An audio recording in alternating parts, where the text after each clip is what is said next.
Hi traders, it's Eddie here from TradeView and welcome to episode 220 of Trading Talk. In this week's episode, our senior trader Matt discusses some of the key elements of portfolio management. This is one of the most requested topics that we've had, so if you've been itching to know how the professionals do it, then you absolutely must tune in to this week's video.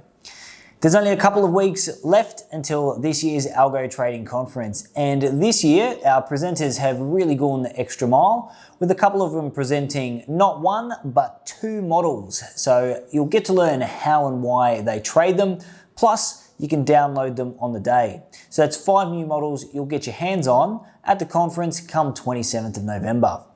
For those of you who don't yet have a ticket, it's not too late to get one. And for those of you who are already coming, look forward to seeing you there. I really hope you enjoyed this week's episode of Trading Talk. And until next week, all the best with your trading.